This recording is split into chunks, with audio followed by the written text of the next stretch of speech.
की revise pension होनी है और सब लोगों को 500 रुपए से लेकर 1000 रुपए तक फायदा मिलना है। फाइलें मंगवा ली, परंतु फाइलें शिमला के अंदर धूल चाट रही हैं, उनको कोई देखने वाला नहीं है। हर डिपार्टमेंट के अंदर रिवाइज हो रही है, हो भी गई है सारे डिपार्टमेंटों में, उनको मिल भी सब कुछ रहा है। HRTC का जब उस वक्त ज्वाइंटली प्रेशर बना था तो फाइलें भी मंगवा ली, परंतु किसी एक आदमी को वो उसकी पेंशन को रिवाइज करके दे दे, किसी एक आदमी की, वह शिमला के अंदर पड़ी। और जब उनसे बात की जाती है तो ये कहते हैं कि पहली नहीं दी जा रही है तो आगे आपको और क्या दे देना। हमारे मीडिया के भाई आए हैं, मैं इनका बहुत बहुत धन्यवाद करता हूं। मैं इनके साथ मुझे एक ही बात कहना चाहता हूं कि हम लोगों को HRTC के लोगों को, रिटायरियों को, चाहे वो नौकरी करने वाले लोग हैं, उनको सरकार अपना एम्प्लॉय, सरकारी एम्प्लॉय मानती नहीं है, लाले का एम्प्लॉय मानती है। काम लेना, आदेश करने तब तो सरकारी, चार्जशीट लगानी, 16 की चार्जशीट लगानी, 14 की लगानी, CCA रूल सेंटर के लगने सारे।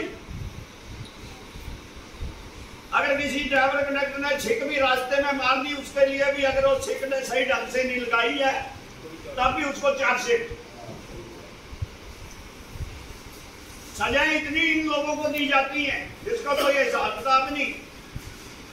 वो पता नहीं इनकी किताबों में कौन सी किताबें हैं, उनमें पढ़कर आते हैं और अपने राइट्स की बात आती है, लेने की बात आती है तो कहते हैं जब हमारे पास होगा दे देंगे।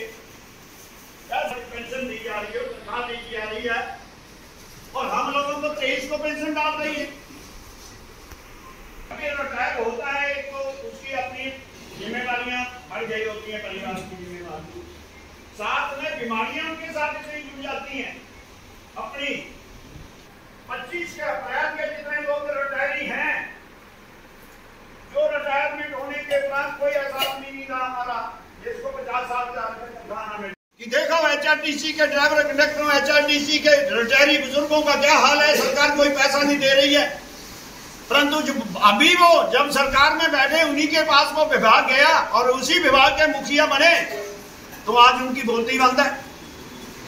कभी किसी प्रकार की कोई स्टेटमेंट नहीं है कि मैं क्या कर रहा हूं, क्या नहीं कर रहा हूं, HRTC के लिए क्या इन लोगों के लिए देना है, क्या नहीं देना है। इसलिए हम किसके पास जाएं।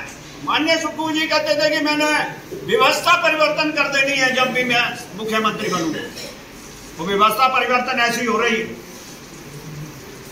कि जिन लोगों को पहली तारीख को तनख्वाह पेंशन मिल जाया करती थी, अपने बेनिफिट मिल जाते थे, 3 महीने रिटायरमेंट होने के बाद उनको पेंशन लग जाया करती थी, बाकी पेंशन का रिटायरी का जो पैसा मिलना होता था वो मिल जाता था।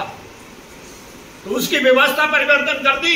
1 साल तक लोगों को पेंशन ना देना, उनका कोई पैसा नहीं देना और पेंशन जो पहली तारीख को सेवानिवृत्त बुजुर्गों को मिलती थी वो 23 तारीख को देनी। ये व्यवस्था परिवर्तन है उनका, ये व्यवस्था। शर्म आनी चाहिए ऐसी सरकार को कि जो बुजुर्गों के साथ इस प्रकार का अन्याय कर रहे हैं। तो मित्रों वो दिन दूर नहीं, 2.5 साल हो गए सरकार के।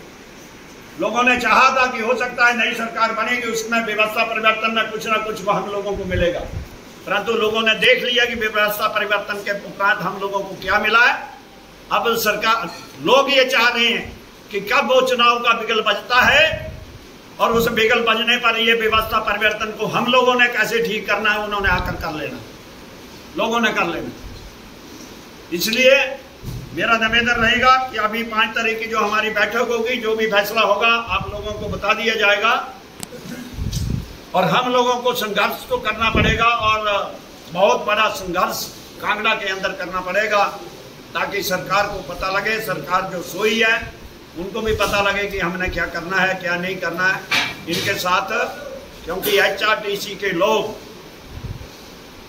ये एक मीडिया होते हैं, ड्राइवर कंडक्टर, कि सुबह से जब शिमला से गाड़ी चलती है, चंबा जा रही है, चंबा तक जितने पैसेंजर बीच में बैठते हैं, उठते हैं, उतरते हैं, बसों में लोग राजनीति की बात करते हैं, लोग एक दूसरे के ऊपर लांछन लगाते हैं कि ये बस सरकार कैसी है, पहले की कैसी थी।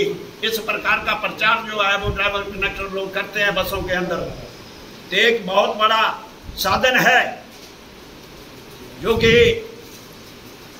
इस चुनाव का उतार और चढ़ाव को ऊंचा नीचा कर सकता है।